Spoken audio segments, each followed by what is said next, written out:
Pinuntirya ako ng mga babae ko na disipulo.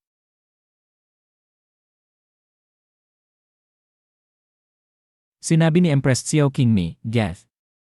Ano ang ibig sabihin noon? Sinabi ni Bai Qingling, noong nakaraan, hiniling ko sa iyo na kunin si Rong Er bilang iyong disipulo.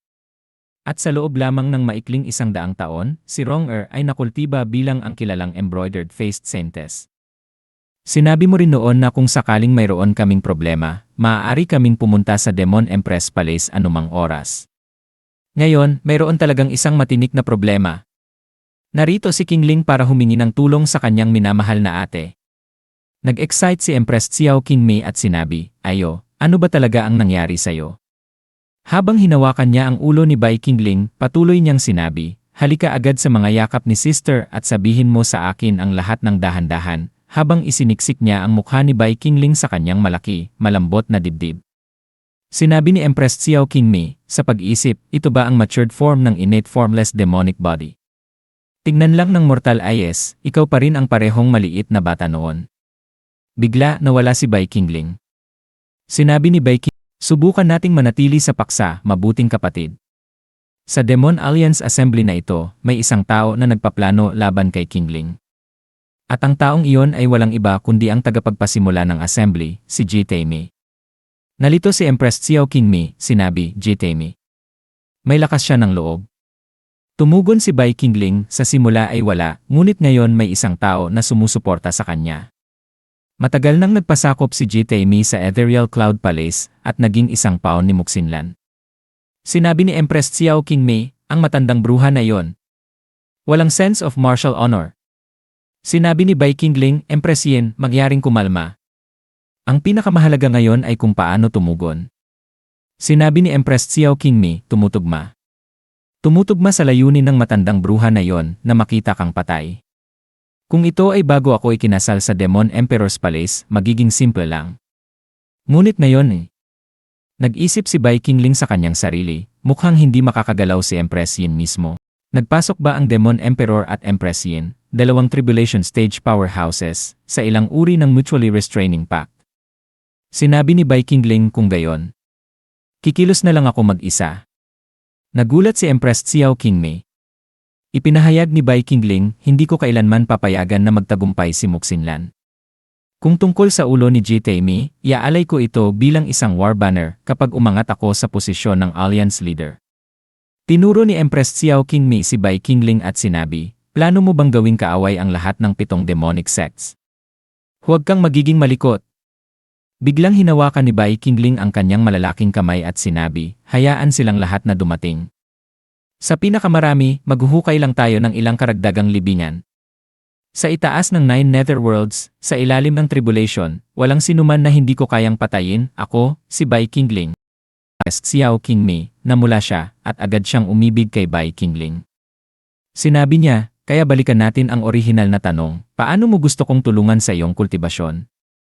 Tumugon si Bai Qingling, dala ni Good Sister ang bloodline ng isang succubus, at mayroon din si Qingling ang Dream Reversal Enrapturement artifact na ito. Dahil doon, hindi ba ito magiging isang perpektong match made in heaven? Namula si Empress Xiao Qingmi at sinabi, kaya sinasabi mo. Sumulong si Bai Qingling at sinabi, tama yon. Tulad ng inisip ni Empress Yin. Nagulat si Empress Xiao Qingmi habang sinasabi, Little Qingling, kahit na pinapasaya ka ni sister, hindi ka dapat masyadong mapangahas. Ikaw at ako ay ng magkaibang lahi, demon at mortal, at mayroong isang seniority gap. Hindi na babanggitin ang aming mga laki ng katawan ay hindi nagtutugma. Paano tayo posibleng magkultiba ng ganoon? Sinabi ni Bai Qingling, hindi ba talagang iniisip ni Empress Yin na ako ay isang mahinang maliit na tuta, di ba? Biglang nagbago ang mga kamay ni Bai Qingling at naging isang dragon siya. Nagulat si Empress Xiao Qingmi at sinabi, ito ba ang iyong true Dharma form? Dumating na ang mga bagay sa ganito talagang nasa bind na si sister. Naglabas siya ng isang makapangyarihang aura. Habang naramdaman ni Bai Qingling ang aura ni Empress Xiao Qingmi, sinabi niya, ito ay Pagkatapos ay lumabas si Bai Qingling. Sinabi ni Empress Xiao Qingmi, isang Divine Soul Realm na inukit sa pamamagitan ng Void Law ng Tribulation Realm. Little Qingling, kumalma ka sa isang sandali, huwag mong saktan ang kaluluwa ni sister. Sinabi ni Bai Qingling, kaya pala. Hindi makakatulong si Sister gamit ang kanyang physical body, kaya gumagamit siya ng kanyang divine sense para sa spiritual dual cultivation. Ipinindot ni Empress Xiao Qingmei ang kanyang malaki, malambot na dibdib laban sa dragon form ni Bai Qingling at sinabi, "Ikaw malikot na bagay. Nauunawaan mo ito, bakit mo pa sinasabi ng malakas?" Nag-isip si Bai Qingling sa kanyang sarili, dual cultivation sa pagitan ng dragon form at human form. Anong bago at nakaka-excite na karanasan? Naramdaman ni Empress Xiao Qingmei, ang Empress ng Demon Palace, na ang kanyang balat ay nanginginig sa buong katawan sa kasiyahan habang humihingal, "Oh wait a second. Ang Black Flood Dragon manifestation na ito ay talagang over the top." Nagbulong si Bai Qingling, "Imposible ito, hindi ko magagawa." Bumuntong hininga si Xiao Qingmei, gaya ng inaasahan, tinitingnan pa rin ni Good Sister ng mababa ang kasalukuyang Qingling. Hindi yon." Sinabi niya na bigla. "Ang ibig kong sabihin ay you." Natawa si Bai Qingling. "Haha, biro lang ni Qingling. Ang uri ng soul form na ito ay karapat-dapat sa'yo, di ba?" Habang dahan-dahang itinaas niya ang malambot, maliliit na baba ni Xiao Qingmei, nagbulong siya, "Good Sister, magsimula na tayo sa isang halik." Lubos na namula si Xiao Qingmei, humihinal habang lumalayo ng tingin. Kailangan ba talagang maghalik? Tahimik na tinitigan siya ni Bai Qingling, habang nag-iisip sa kanyang sarili, bakit siya nagre-react tulad ng isang taong ganap na walang karanasan? Maaaring mayroon talagang isang bagay na isda tungkol sa kanyang tinatawag na kasal sa Demon Emperor.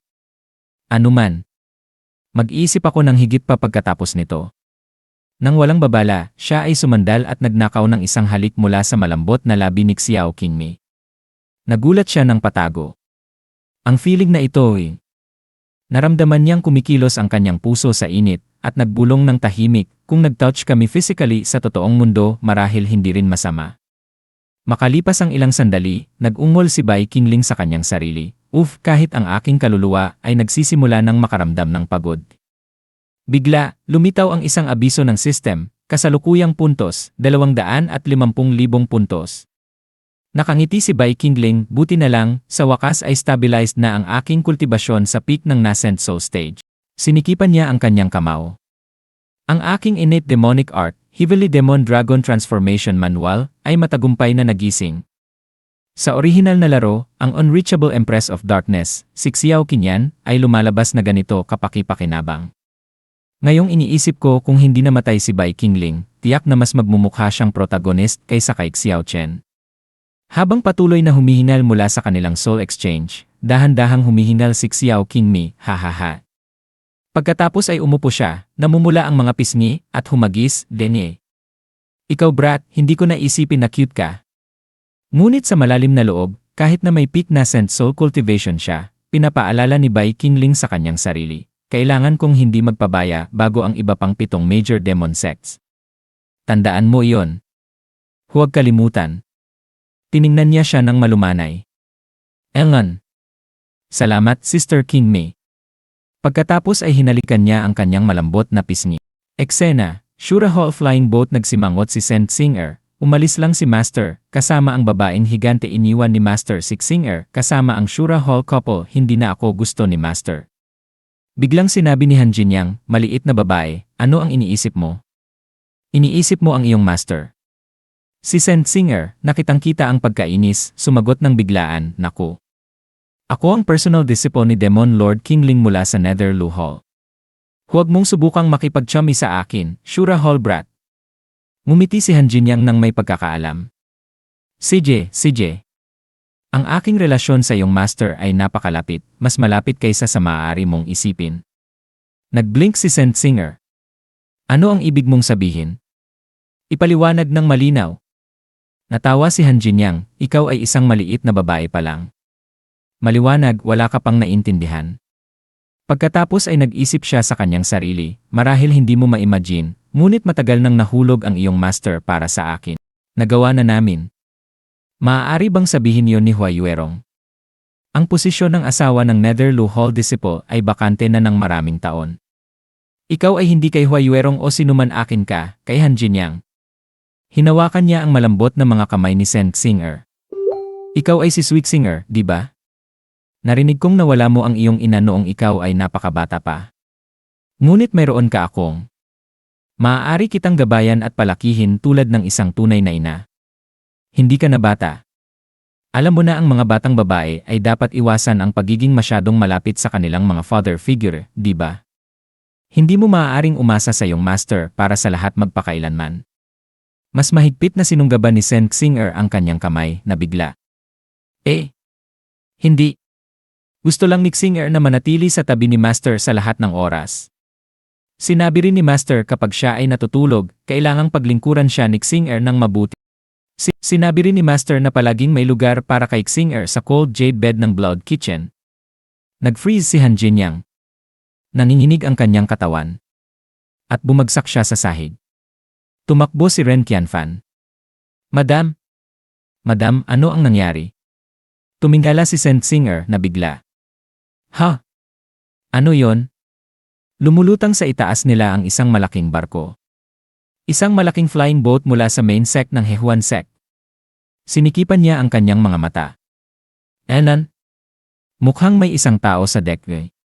Lumawak ang kanyang mga mata. Senior Sister Lexu. Sa ibang lugar mahinang nagtanong si Lin Qianqian. Ang kanyang mga daliri ay naglalaro sa kanyang malambot na pink na labi. Sect Master Jai, sa palagay mo ba gusto ako ni Bai Qingling? Gusto niya ba ang isang tulad ko? Jay Tammy. Nagsasalita ako sa iyo. Ano ba ang problema ng stiff face na yan? Tigilan mo ang pagpapanggap. Sa wakas ay tumugon si Jay Tammy. Nakatanggap lang ako ng balita na nabigo ang aming plano sa Ruthless City. Nakatakas na ang Ren Qianfan couple. Kung magtutulungan sila kay Bai Qingling, ang Demon Dao Assembly ay magiging mas mahirap kontrolin. Ngunit hindi lahat ay masamang balita. Ang iyong royal brother na si Lin Mo ay inimbitahan din na dumalo sa wedding banquet at sumali sa pagbubukas ng workshop kasama ang kanyang fiancé. Nabigla si Lin Qianqian. Ano? Dumadating si third prince brother. Inalis niya ang kanyang robe at sinabi, hindi. Hindi ko kayang ituloy ang pag-aalay ng aking sarili kay Bai Qingling tulad ng planado. Hindi kailanman tatanggapin yon ni third brother. Mauulol siya kung malaman niya. Bigla, huminto siya at idinagdag, wait, hold on fiancé. Kailan pa siya nagkaroon ng fiancé? Sa ibang eksena, sa paanan ng bundok ng Hehuan sect, Shiyu City nakatayo ang isang lalaki sa kanyang balkonahe, nagmamasid, anong Grand Flying Chariot. Maaaring ito ang personal ride ng Demon Emperor. Ang matangkad na maganda doon maaaring siya ang Empress of Shadows. Ngunit sabi ng mga chismis ang Demon Emperor ay pandak at mataba kaya sino talaga ang nakatayo sa tabi ng Empress? Tumingala si Bai Qingling sa paligid at nagbulong, ang mga tao at kanilang mga chismis mukhang kailangan natin kumilos ng magkahiwalay. Tignan natin sa paligid para sa ngayon at maghintay ng may pasensya para sa Demon Dao Assembly na magsimula. Sinabi ni Empress Xiao Qingmi ng Demon Palace, Little Qingling, may itinatago ka sa iyong sister. Bukod sa mga banta ni Jay Taimi, may nakita ka bang iba pa? Nag-isip si Bai Qingling sa kanyang sarili, nakita. Nauna ko lang nalaro ang plot. Sa Demon Dao Assembly na ito, magkakaroon ng 8 Demon Lords at 3 ang mamamatay. Ngunit maliwanag, hindi ko masasabi iyon sa Empress of Shadows. Hinawakan niya ang mga kamay ni Xiao Qingmi at sinabi, ito ang aking tribulation na haharapin. Ako mismo ang bahala. Hindi kailanman makakalimutan ni Qingling ang gabi na ibinigay mo ang iyong sarili para tulungan ako, sister. Lubos na namula si Xiao Qingmi, ang kanyang mga mata ay puno ng pagmamahal habang tinitingnan si Bai Qingling. Sinabi niya, pinapaalala mo ulit iyon? Hindi ba sinabi ko sa iyo na kalimutan mo? Pinalo niya ang likod ni Bai Qingling at siya ay sumuka mula sa lakas. Masakit ang kanyang likod, sinabi niya, hindi ko kasalanan na alala ko lang pagkatapos. Ang Shadow Locking Pearl, isang pseudo-immortal artifact, ay kayang tumagos sa soul barriers at mag-record ng lahat. Ito ay nag-record ng aming buong spiritual union noong nakaraang gabi, otomatiko, mula sa bawat anggulo. Sumigaw si Xiao Qingmi, ikaw walang hiyang brat. Nakangiti ng nararidre si Bai Qingling. Hindi mo gusto na malaman ng kanyang majesty ang Demon Emperor tungkol sa atin, di ba, Sister Qingmi? Nag-isip siya sa kanyang sarili, maaari mong isipin ang mga bagay na tulad niyan, ngunit huwag mong sabihin ng malakas. Ako ang Demon Lord of Great Love, hindi isang depraved monster. Sumandal siya sa malaki, malambot na dibdib ni Xiao Qingmi. Malumanay na sinabi ni Bai Qingling, huwag kang magalit, sister. Hindi ko lang alam kung kailan tayo magkikita ulit, maaaring ito ang huli nating memory na magkasama pagkatapos ng lahat. Matatag na tumugon si Xiao Qingmei, kaya kailangan mong pangakuhang hindi kailanman ito mali. Narinig mo ba ako? Tumulog ang isang abiso ng system. Congratulations, host. Great love infusion successful. Points gained, 150,000. Sinabi ni Bai Qingling sa kanyang sarili, 150,000 sa isang upuan. Iyon ang pinakamalaking reward sa puntos na nakuha ko pa. Ang system na ito ay nagiging mas mapagbigay. Bigla siyang huminto at nagbulong, teka, kamakailan, ang mga Great Love recipients ay sina Jinyang at ang Empress. Maaaring ang system ay may gusto para sa mga may asawang babae. Sinabi ni Bai Qingling ng malakas, system aside, hindi ako isang playboy na nahuhulog sa pag-ibig sa bawat maganda at nagnanakaw ng mga babae ng iba. Simpleng tumutugon lang ako sa mga babaeng humahanga sa akin. Na-master ko na ang paraang ito. Tama, mukhang may isang romance target na pinabayaan ko na ng quite some time, ang aking eldest disciple, si Feng Xiaoxu. Kumusta ang kanyang undercover work sa Zen Wu Sword Sect? Siguradong nakakalap na siya ng maraming intel tungkol sa second male lead, si Lin Mo, ngayon. Kumuha si Bai Qingling ng isang eye crystal. Habang sinabi ni Feng Lixie, Lin Mo, binabalaan kita. Kung patuloy mong aangkinin na ako ang iyong fiance at dudungisan ang aking reputasyon, ito ang magiging kapalaran mo. Tumugon si Lin Mo, Sister Lixie, ako eh. Pinutol ni Bai Qingling, Gia ay gaya ng inaasahan ng aking prized disciple. Walang special talent o constitution, ngunit na-master niya ang lahat ng aking sword techniques sa pamamagitan ng sheer effort. Sa orihinal na kwento, ang kanilang hours together ay hindi nakakaapekto sa drama sa aking panig. Hanggat ang kanilang plotline ay sumusunod sa orihinal na kwento, wala akong dapat ipag-alala. Nakangiti si Bai Qingling. Sinabi ni Bai Qingling, ngunit ang Lin Mo na sinusubukang manligaw sa aking top disciple. Hindi ko maaaring baliwalain yon. Ako lang ang may karapatang maakit ang mga babae ng iba. Walang sinuman ang makakahawak sa akin. Sa susunod, makikita ko ang iyong sister na si Lin Qianqian, at naghanda ako ng isang napaka-special na regalo para sa kanya. Kapag nakuha niya ito, magiging isang sandatang grave lamang ng pagnanasa. Ikaw, Muxinlan, ang unang naglaro ng marumi. At si Lin Mo ang nagsimulang mag-poach ng mga disipulo, huwag mo akong sisihin sa paghihiganti. Itinuro ni Feng Lixie ang kanyang espada kay Lin Mo at sumigaw, Lin Mo, hindi ba sapat na ikaw ay naglalakad sa paligid na tinatawag mo akong iyong fiance? Ngayon sinabi mo pa sa iyong sister. Sobra na ako sa iyong kalokohan. Itinaas ni Lin Mo ang parehong kamay bilang pagsuko, ang kanyang tono ay lumalambot. Tama ka, inaamin ko na sobra na ako eh. Huminto siya, pagkatapos ay seryosong tiningnan siya. Ngunit Lixue, ganito ba ang iyong reaksyon dahil may kahulugan ang lalaking iyon sa'yo? Tahimik sandali si Feng Lixie. Pagkatapos, coolly, tumugon siya, ang lalaking iyon ay nag-espiya sa akin, ilang sandali lang ang nakalilipas. Nagbago ang ekspresyon ni Lin Mo sa isang shock. Ang kanyang kamay ay pumunta sa kanyang espada, ang kanyang aura ay nagliyab sa galit. Sino siya? Maaaring siya ang demonyo na nag-iwan ng mga peklat sa iyong kaluluwa. Kung may sinumang maglakas ng loob na saktan ka, kahit isang immortal, papatayin ko siya mismo. Mababa at kalmado ang boses ni Feng Lixie. Nakakatawa. Hindi mo nga ako kayang talunin at nagsasalita.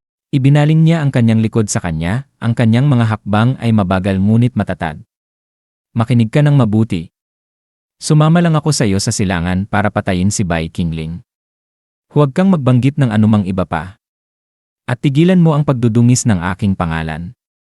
Pinanood ni Lin Mo ang kanyang paglalakad palayo, ang kanyang mga mata ay nanatili sa kanyang graceful figure. Bumuntong hininga siya ng mahaba at nagbulong, gaano pa katagal ang aking paghihintay para payagan mo akong pumasok sa iyong puso. Ikinuwelyo niya ang kanyang postura at sinabi, anuman sinabi ko na kay Jita Imi na darating ako. Siguradong matutuwa ang aking ikasyam na sister na makita ako. Pagkatapos ng lahat, siya ang tanging tunay na nag-alaga sa akin.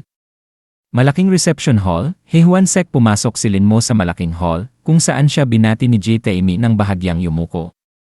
Ikatlong prinsipe, dumating ka sa tamang oras. Tumango si Lin Mo. Pagbati, Sec Leader Jai. Nasaan ang aking nakababatang kapatid? Nagpawis ang noo ni Jita Imi. Ang kanyang kamahalan, ang ikasyam na prinsesa, ay naghahanda para sa iyong maayos na pagtanggap. Malamang na makikita mo siya bukas ng umaga. Nag-frown si Lin Mo. Naghahanda? Ang aking kapatid ay likas na maganda. Hindi siya kailanman gumagamit ng makeup. Naglakbay ako ng libo-libong milya para makita siya. Dati ay tumatakbo siya para batiin ako, at ngayon pinapahintay niya ako hanggang umaga. Inabot niya ang kanyang espada, ang kanyang boses ay matalim sa pag-aalinlangan. Jita, may anong plano ang ginagawa mo ngayon? Itinuro niya ang kanyang talim diretsyo sa sect leader. Nasaan mo tinatago ang aking kapatid? Bumuntong hininga si Jita May at nag-cross ng braso. Ni ACJ. Dahil ikaw ay sinugo ni Sentes Mu, sasabihin ko sa iyo ang lahat. Plano naming patayin si Bai Qingling sa Demonic Conference, kunin ang kontrol, at pagkatapos ay makipag-alyansa sa mga righteous sect. Sinikipan ni Lin Mo ang kanyang mga mata. Mukhang kapanipaniwala. Ngunit naniniwala ka ba talagang kayang talunin si Bai Qingling? Kalmadong tumugon si Jita May, si Sentes Mu ay nakabuo na ng estratehiya, isang beauty trap na ubos ng kanyang demonic energy at sisira ng kanyang technique. At ang ikasyam na prinsesa ang siyang susi. Nagtwist ang mukha ni Lin Mo sa galit. Hindi. Ganap na hindi. Sinugod niya ang pader sa tabi niya, nabasag ang bato tulad ng mantikilya sa ilalim ng lakas ng kanyang talim. Siya ay isang prinsesa ng Great Chu Empire, isang maharlika ng royal blood. Paano siya magagamit para paglingkuran ang isang demonyong halimaw? Itinaas niya ang kanyang espada, ang kanyang boses ay kumukulog. Isang insulto. Isang kahihiyan sa aming royal house. Nanatiling kalmado si Jita May. Ulitin ko, ito ang plano ni Sentes Mu. At ang prinsesa ay pumayag na. Sa katunayan, dumating si Bai Qingling isang oras na ang nakalilipas sa dragon form, kasama na niya siya sa back hall. Nagbulong si Lin Mo sa kanyang sarili, ang aking kapatid di. Ang kanyang mga mata ay nakatitig ng walang muwang sa distansya. Ang aking minamahal na kapatid kasama ni Bai Qingling. Nang walang ibang salita, tumalikod siya at tumakbo palabas ng hall. Ikatlong prinsip, tinawag siya ni Jita May.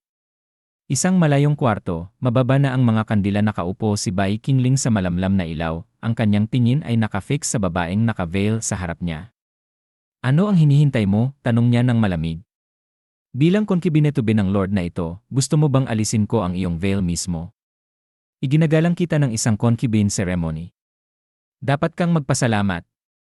Nag-atubili ang babae, malinaw na nalito. Pipasalamat? Hayaan mong isipin ko kung paano ako dapat kumilos pagkatapos. Nagbulong si Bai Qingling sa kanyang sarili ng may sardonic smile. Heh! Sa orihinal na kwento, kung hindi namatay si Xiao Chen, maaari niyang kunin ang demonic path para lumapit kay Lin Qianqian. Pagkatapos ay mahulog sa kanyang beauty trap, mawalan ng kapangyarihan, at masaksak sa likod. Nag-sharpen ang kanyang mga mata habang pinag-aralan ang babae. Ngayong hindi magagamit si Xiao Chen, sinusubukan mo ang parehong trick sa akin. Gumapang nang mapag-akit ang babae patungo sa kanya, ngunit nanatiling kalmado si Bai Qingling. Dahan-dahan niyang itinaas ang veil ng babae. Mukhang naplano mo na ang lahat.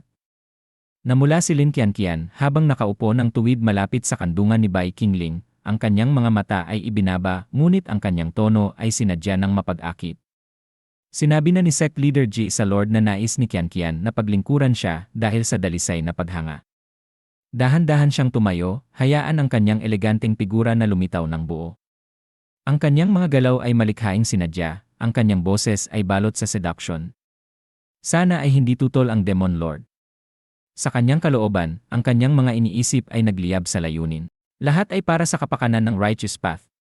Kapag naabot na natin ang aming layunin, puputulin ko siya. Hindi ako pumayag dito dahil sa pagnanasa. Hindi ako naakit sa kanya kahit kaunting. Nakangisi si Bai Qingling, ang kanyang tingin ay nakafix sa magandang kurbadang babae sa harap niya. Pinahanga siya ng walang pagsisikap na itago ang kanyang paghanga, mapanudyo niyang sinabi, sinasabi mong nais mong paglingkuran ako. Nauunawaan mo ba kung ano ang ibig sabihin noon? Sumandal si Lin Qianqian, ang kanyang tono ay patuloy na basa sa seduction. Pinag-aralan ko ang mga secret manuals ng Hehuan sect na ibinigay ni Sect Leader Jai. Kumpiyado ako, kayang-kaya kong pasayahin ang Demon Lord. Lalo pang lumalim ang ngiti ni Bai Qingling. Kahit alam kong umaarte ka, naisip niya, napakahusay mong gumawa na halos maniwala ako. Kung matutuwa ako pagkatapos ako ang matatalo.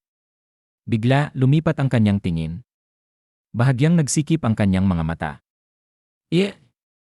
Dalawang aura ang lumalapit. Isa kay Jitame, pamilyar. Ang isa pa. Pagkatapos, isang ngiti ang kumalat sa kanyang mukha. Wow, wow. Anong sorpresa? Ngunit perpektong timing. Mas maganda ang performance kapag may manonood. Sa isang casual na flick ng kanyang kamay, lumitaw ang isang kumikislap na magical rope. Kumikislap ito ng foreign runes at exotic craftsmanship.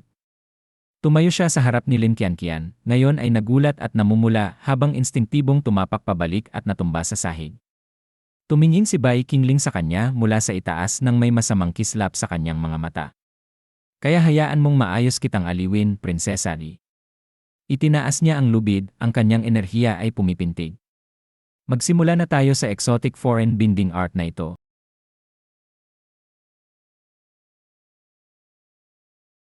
At dito muna nagtatapos ang ating kwento sa araw na ito. Kung nagustuhan niyo ang kabanatang ito, suportahan ang channel sa pamamagitan ng pag-like, pag-comment at pag-subscribe. Malaking tulong ang inyong suporta upang makapaghatid pa tayo ng mas marami at mas magagandang kwento. Magkita-kita tayo sa susunod na kabanata. Maraming salamat sa panonood at magandang araw sa inyong lahat.